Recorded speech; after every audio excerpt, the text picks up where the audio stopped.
یہ ہے کہ نبی اکرم صلی اللہ علیہ وسلم کے اہل بیت کے حوالے سے لوگوں نے مختلف ڈیفینیشن بنا لی ہیں.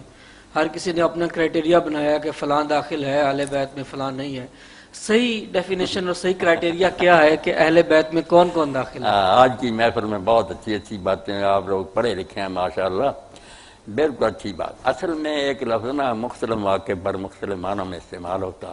اب زیادتی ہے کہ ایک کو لے کر نا دوسرے کو آدمی پھر برا دیتے ہیں. اب جہاں حضور نے فرمایا کہ صدقہ زکوٰۃ ان صدقۃ لا تحل لمحمد ولا لآل محمد، یہ محمد اور محمد کی آل کے لیے حلال نہیں. اب شیعہ بھی مانتے ہیں کہ پورا خاندان بنی ہاشم اس میں داخل. یہ تو نہیں کہ صرف یہ 4 امام جو ہیں ان کو پر نہیں، باقی سیدوں کے لیے حلال. اس حدیث میں سب مانتے ہیں کہ آل محمد سے مراد حضور کا پورا خاندان بنی ہاشم، جتنے آپ کے قیادی کی اولاد، کسی کے لیے زکوٰۃ حلال. پوچھ لی کسی شیعہ عالم سے سنی کہ اس حدیث میں کیا مراد. یہاں آل محمد کا دائرہ بڑا ہے. یہ کون ہے؟ آل ولادت، جن میں حضور پیدا ہوئے. یہ اہل بیت ولادت کے ہیں، کس خاندان سے آپ پیدا ہوئے. ایک ہے اہل بیت سکنا، کہ جہاں آپ کی رہائش ہے، جن مکان وہاں کون رہ رہی، وہ ازواج مطہرات، وہ بیویوں کی بات ہوگی، وہاں اور کوئی نہیں ہوگا. اس لیے حضرت فرماتی ہیں کہ ہم آل محمد پر 2 مہینے ایسے آتے تھے گھر میں، چولہے میں سوائے کھجور اور پانی کے ہمارے گھر میں کچھ نہیں. یہاں آل محمد سے حضور کی گھر کی بیوی ہیں. یہ بیت سکنا ہے. اور ایک بیت پھر آ گیا نسب، کہ آپ کے خاندان سے جو پیدا ہوا ہے وہ باقی بچیوں کی اولاد ہوئی نہیں ہے، فوت ہو گئے. اب دنیا میں نشان صرف حضور کی بچی حضرت فاطمہ اور ان کے بیٹے حسن حسین کا، جو ولادت سے کہا ہے نا بیت پیدائش جو آپ سے چلی ہے، وہ حضرت ام کلثوم کا کوئی نہیں ہوا. حضرت رقیہ کا ایک بچہ ہوا چھوٹی عمر میں فوت ہو گیا. اسی طرح علی جو تھے حضرت زینب کے، وہ بھی فوت ہو گئے.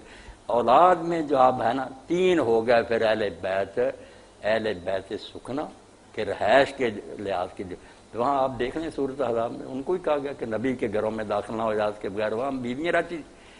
ایک ہے بیت جو جس سے خاندان میں آپ پیدا ہو، وہاں زکوٰۃ کے مسئلے میں سارے بنی ہاشم. اور جہاں عید کا ذکر چلے گا آپ کی اولاد کا، وہاں تو اب دنیا میں آپ کی یادگار ضرور حضرت سیدہ زہرا اور ان کی اولاد. یہ باتیں سب حدیثوں میں اگر آنکھیں کھول کر پڑھے نا پتہ چلتا جاتا کہ یہاں اس کی بات ہو رہی ہے. جو ضد کرتے ہیں وہ پھر منکر ہو جاتے. نسب ولادت اور سکنا یہ الگ الگ رکھیں. جو باقی 3 بیٹیاں نبی اکرم صلی اللہ علیہ وسلم کی، وہ خود تو اہل بیت میں ہیں یا وہ بھی نہیں اہل بیت میں، وہ خود تو ہوں گے نا. ان کی بھی اولاد اگر رہتی وہ سارے اسی طرح قابل مگر فوت ہو. حضرت عثمان رضی کا ایک بیٹا عبداللہ ہوا تھا، چھوٹی عمر میں فوت ہو.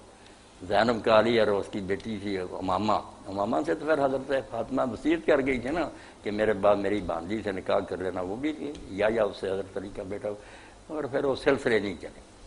سوائق المحرق کا ہے. اچھا جی. اس میں لکھا ہے احمد نے ابو سعید قدری سے بیان کیا ہے کہ یہ آیت پنجتن کے متعلق نازل ہوئی، یعنی حضرت نبی کریم، حضرت علی، حضرت فاطمہ، حضرت حسن، حضرت حسین کے متعلق. اور ابن جریر نے اسے مرفوعاً ان الفاظ میں بیان کیا ہے کہ یہ آیت پنجتن پاک کے متعلق نازل ہوئی. طبرانی نے بھی ایسے بیان کیا اور مسلم نے بھی ایسا ہی کہا ہے. ذرا وضاحت کریں. ہاں بہت اچھی بات، اچھا کیا آپ نے. یہ سوائق المحرق کا آپ نے اٹھا لی. یہ ساری میری کھنگالی ہوئی ہیں، مسند احمد بھی میرے پاس ہے. دیکھیے ایک تو آپ نے خدری کا، یہ غلطی ہوئی آپ سے، یہ ہے حضرت ابو سعید خدری، پیش ہے اس پر. اور جو طبرانی کا، طبرانی بھی کوئی لفظ نہیں. تاریخ طبری بھی لوگ کہہ دیتے ہیں، تفسیر طبری بڑے بڑے پروفیسر دیکھیں غلط کہتے ہیں. تبری، توئے پر زبر، بے پر زبر، تبری پڑھنا چاہیے. اور یہ بھی تبرانی، صحیح لفظ تو یہ. باقی یہ روایتیں جو ہے نا میرے بھائی سب کھنگالی ہوئی ہیں. آپ اگر کسی وقت تشریف لائے ہیں، یہ جو ہے نا پروگرام یہ بحث و جدال کا نہیں کہ ہم بحثیں کریں، وہاں آپ کو دکھا دیں گے کہ یہ اس کے بیان کرنے والے ہیں، یہ ناقابل اعتماد ہیں. ابن جریر لکھے، مسند احمد لکھے، ترمذی لکھے، کسی سے یہ لکھنے سے نہیں صحیح ہو جاتی. وہ اپنا ذمہ بری کر کے ساتھ ہی بھائی لکھتے ہیں کہ میں نے فلاں سے سنا، اس نے فلاں سے سنا. 5-7 آدمیوں کے نام ہے حضرت ابو سعید خدری تک. وہ دیکھ رہے ہیں کہ ہیں سچے معتبر ہیں، کتابیں بنی ہوئی، کھنگالے گئے ہیں. پھر آپ کی تسلی ہو جائے گی کہ یہ ناقابل اعتماد راوی ہے. باقی اہل بیت کے بارے میں وضاحت کر دوں. اہل بیت 3 قسم کے ہیں، وہ سارے ہمارے لیے قابل احترام ہیں. ایک اہل بیت نسب ہیں کہ حضور علیہ السلام جس خاندان سے پیدا ہوئے ہیں. ایک وہ بڑا گھرانہ ہاشمی، یہ آپ کا بڑا اہل بیت ہے، اسی لیے ان پر زکوٰۃ حرام ہے. جب کہتے ہیں آل محمد پر زکوٰۃ حرام ہے تو شیعہ اور سنی وہ صرف پیغمبر پاک کو کہتا، وہ سارے ہاشمیوں کو کہتا، کوئی ہاشمی نہیں جیسے ہے ان صدقۃ لا تحل لمحمد ولا آل محمد، تو کبھی آل محمد علیہ البیت جو ہیں وہ آپ کا نسب ہے، خاندان، کبھی بیت ولادت ہے کہ جو آپ کی بیٹیاں ہیں ان کی اولادیں، دوسروں کی تو اولاد نہیں رہی، سیدہ فاطمہ رضی اللہ عنہا کی اولاد زندہ ہے، بسم اللہ، یہ اہل بیت ولادت ہے، حضور کی اولاد ہے۔ ایک اہل بیت سکنا کہ جس گھر میں آپ رہتے تھے وہاں جو آپ کی بیویاں رہتی تھیں وہ اہل بیت سکنا، رہائشی کے لحاظ سے قرآن میں ان کا ذکر ہے، حدیث پاک میں یہ اہل بیت دوسرے دونوں ہیں ان کا ذکر ہے، ہم سب کو مانتے ہیں، ہمارے سر کے تاج ہیں، مگر قرآن کی آیت پر آپ بس یہ تو ابن جریر اپنے اٹھائی نا سوائے کے مور کا، اگر ترجمہ ابن کثیر کا اٹھا لیتے تفسیر وہاں تو 20-30 رہتے ہیں، ایک نہیں 20-30 ہیں، یہ ساری پڑھی ہوئی ہیں، وہاں سب بتایا گیا کہ ان میں سے کوئی صحیح نہیں، کوئی ان کی سمجھیں درست نہیں ہیں۔ باقی حضور نے دعا جو کی ہے کہ چادر میں لے لیا اور دعا کی کہ اللہ یہ میرے اہل بیت ان کو پاک کر دے، وہ الگ بات ہے، وہ بھی آپ کے گھر کے افراد تھے، وہ صحیح مسلم اور کتاب، ہم ان کی وجہ سے ان کو بھی بالکل اپنا سرتاج مانتے ہیں، وہ علی ہیں، فاطمہ، حسن حسین ہیں، وہ اصحاب الکساء ہے جو چادر میں تھے جو، مگر آپ کی بیویاں قرآن میں جو اہل البیت آیا ان میں انہیں کا ذکر ہے۔ ہر چیز کو اپنی جگہ پر رکھنی چاہیے نا کہ کیا فکر ہے آگے پیچھے، اس سے بات سمجھ میں آتی ہے۔ یہ روایتیں اسواق المور کا اس کو آپ نے اٹھایا ہوا ہے، یہ پڑھے ساری، اسواق المور کا کیا جھوٹ کا پرندہ ہے، شیعوں کی دشمنی نے لکھی ہے، جھوٹ بھر دیا، اس کا سوال کہ جس طرح اہل بیت کا لفظ استعمال ہوا ہے سورۃ احزاب میں، اوپر تو ذکر سارا مومنین کا آ رہا ہے اور اہل بیت کو مقید کر دیا گیا چند افراد سے یہ آ کر، اس کے بارے میں آپ سے پوچھنا تھا۔ ہاں یہ بھی پوچھیں آپ، یہی غلط بات ہے، اس غلط یعنی اس کو صرف اہل بیت میں نہیں 5 ہی افراد کا ڈال دیے مگر ذکر سارا مومنین کا۔ اب روکے نا، جب سوال کر دیا تو میں اس کی جڑ تک پہنچ جاتا ہوں کہ سوال کیا، میری عمر گزری ہے، ہر شے کو میں سمجھتا ہوں۔ میں ذرا اسکرین پہ سننا، فون کو بند کر دیتا ہوں۔ نہیں بالکل، یہ جو ہے نا اس کو کہتے ہیں ایک غلط بات پر دوسری غلط بات کی بنیاد رکھنا، وہاں بھی اہل البیت سے صرف حضور کی بیویاں مراد ہیں، قرآن کے ساتھ مذاق نہیں کرنا چاہیے۔ یا نثار نبی شروع ہوا ہے، 2 رکوع چلے آ رہا ہے، آگے بھی بات ان کی جا رہی ہے کہ بیویوں اپنے گھروں میں ٹھہری رہو، وہاں حضرت علی، فاطمہ، حسن حسین کا کیوں ذکر آ جانا تھا؟ بے ڈنگی بات نہیں کرنی چاہیے۔ یہ اہل البیت میں ہے تو وہ دوسری حدیثیں اللہ کے رسول علیہ السلام نے فرمایا، یہ جو کہتے ہیں نا کہ آپ نے چادر میں لیا تھا اور حضرت ام سلمہ داخل ہونے لگی تو آپ نے آنے نہیں دیا، یہ نہیں کوئی صحیح مضمون۔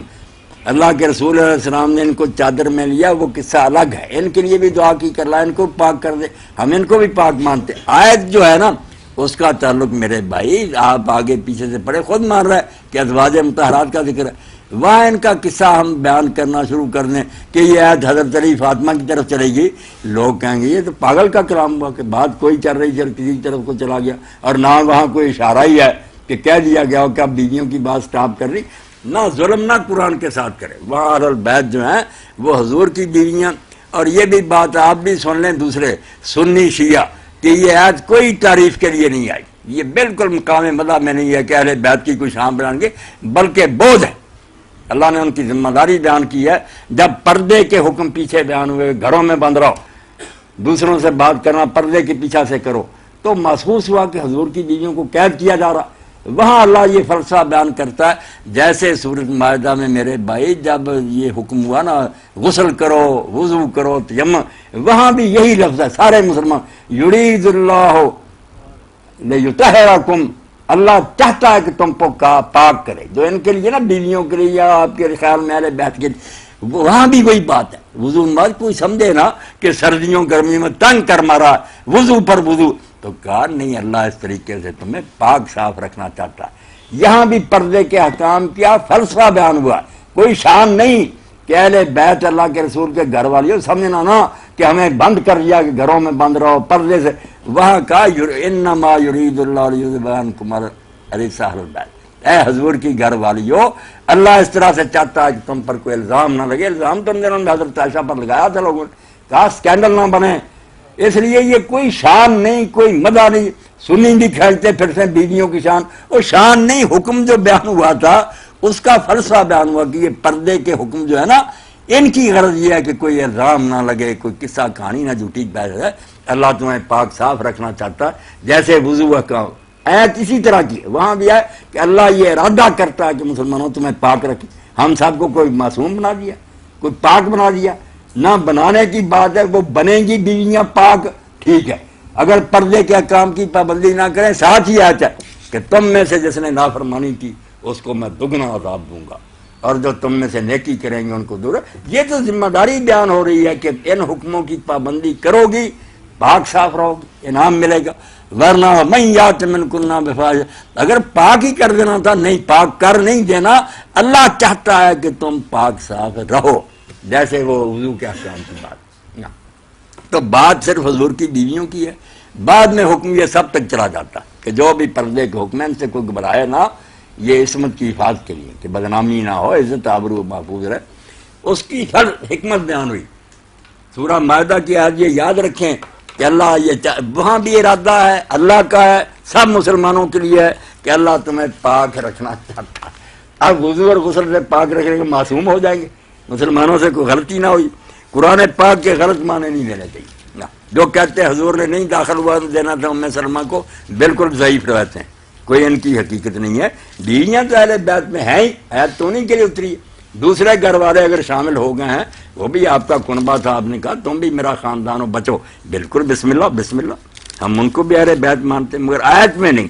آیت میں بالکل حضور کی بیویوں کا تذکرہ. یہ قرآن مجید کا ربط جو ہے نا، سلسلہ کلام، اس کو توڑنا نہیں چاہیے کہ بات کوئی آ رہی ہے دوسری طرف کو لے جائے. یہ جو میں بار بار پڑھتا ہوں نا کہ اللہ کہتا ہے مومنوں کے لیے تمہیں بھی پاک کرنا، میں آیت کا حوالہ دے دوں. یہ آیت نمبر 6 ہے سورہ مائدہ. کہ حضرت عمر نے جو یہ بات کی تھی کہ حضرت بی بی فاطمہ زہرا کا گھر جلانے والی، اس میں کس حد تک صداقت ہے جی؟ صداقت کوئی نہیں ہے اس میں کوئی صداقت نہیں، بالکل افسانہ. اور دوسری بات جناب یہ ہے کہ حضرت ابوبکر صدیق سے یہ جو روایت ہے کہ نبی کی وراثت نہیں ہوتی، اس کے اور کتنے راوی ہیں؟ ان کے بے شمار راوی ہیں. بے یہ شمار. اسی قصہ میں آپ پڑھیں نا، جی آگے جا کر جب حضرت عمر رضی اللہ عنہ کا زمانہ تھا، پھر یہ معاملہ اٹھایا نا حضرت عباس نے اور حضرت علی رضی اللہ عنہ نے، تو انہوں نے پھر پوری مجلس تھی، سعد بن ابی وقاص، طلحہ، زبیر، سب بیٹھے تھے. حضرت عمر رضی نے ان دونوں کو بھی قسم دی، ان کو بھی قسم دی کہ تم جانتے نہیں ہو کہ اللہ کے رسول نے کہا تھا کہ ہمارا کوئی وارث نہیں جو ہم چھوڑیں صدقہ. تو علی اور عباس رضی اللہ عنہ نے بھی اعتراف کیا کہ بالکل فرمایا. ان سب نے بھی گواہی دی کہ رسول اللہ نے فرمایا تھا. یہ حدیث جو ہے اس میں بالکل سب کا ذکر آتا ہے کہ یہ سارے بیٹھے تھے. پہلے ہی حضرت عمر کے پاس آئے، دونوں بعد میں گئے تو معاملہ اپنا پیش کیا، تو انہوں نے کہا تم دونوں نہیں جانتے، اور یہ بھی سارے نہیں جانتے. تو سارے لوگ جانتے تھے. اس بارے میں میرے جو خطبات ہیں نا، وہ اگر آپ کو ملیں تو حاصل کریں. معاملہ اور تھا، نہ وراثت کی بات ہے، نہ سنی سمجھے نہ شیعہ سمجھے، یہ جھگڑا ہی اور بنا لیا. وہ قصہ ہے، اور حضرت فاطمہ بھی سچی تھیں، ابو بکر بھی سچے.